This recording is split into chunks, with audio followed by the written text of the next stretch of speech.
is Harold Fisher, Politics 963. It's your local source for everything political, whether it's local or national. Of course, we have you covered. Today, we're going to talk about impeachment. A lot of discussion about that over the past week or so as the president's problems continue to increase. With me right now, I have A. Scott Bolton. He's an attorney and a political analyst. Real quick, Scott, what does impeachment really mean? What's the process? You know, the president is the only individual in the country that cannot be criminally prosecuted while he's president of the United States. As a result, the House and the Senate have articles or can create articles of impeachment based on an investigation for him to be removed, and then he has to be prosecuted.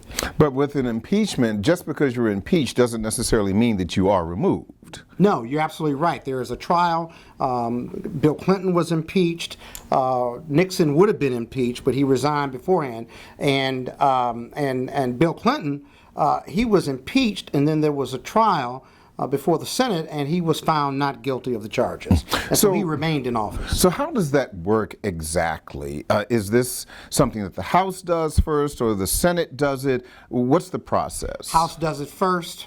They issue articles of impeachment, usually based on an independent counsel's investigation or review, and then the Senate actually holds the trial. We often hear the term high crimes and misdemeanors when you're talking about impeachment. What does that mean? Well, that means really any crime, if you will, and misdemeanors. You have felonies and you have misdemeanors. Back in the day, or during constitutional times, those high crimes would be considered today felonies, and then lesser crimes, misdemeanors, if you will. So right now you hear a lot about obstruction of justice. That's a felony. It goes with you can be put in jail for 5 years or more, depending on the circumstances. There's also a misdemeanor obstruction of justice charge, and that's really what the independent special prosecutor, is going to be looking at. Now, something that, among other things, something that happened during the Nixon administration, he was not impeached. He resigned, and then Vice President Ford became president, and he was pardoned. Let's say, for the sake of argument, that President Trump is impeached. If he resigns, is he then could he then be a target for criminal charges? Absolutely. And then could a vice president or President Pence pardon him to avoid that? Is that possible? Exactly. Okay, all of that's possible. Let's talk a little bit about something that's been circulating, a viral video that we've seen over the past day or so. This coming out of Israel when the president's wife, the First Lady Melania Trump, slapped away the hand of the president as he reached back to hold her hand. What's up with that? Well, he can't be impeached for his wife slapping his hand.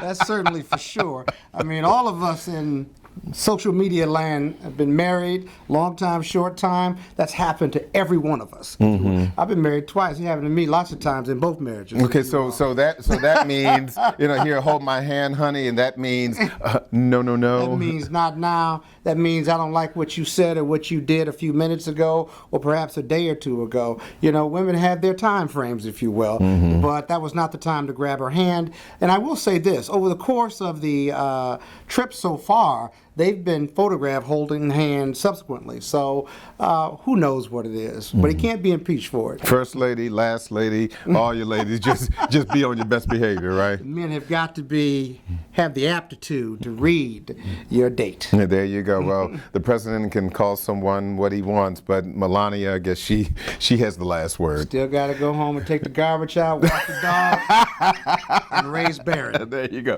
A. Scott Bolton, thank you so much. I really appreciate you coming in. That is Politics 963. I'm Harold Fisher. Make sure you stay connected to us on social media at Politics 963. That's on Twitter, Instagram, and of course, Facebook. And don't forget to use the hashtag StayWoke.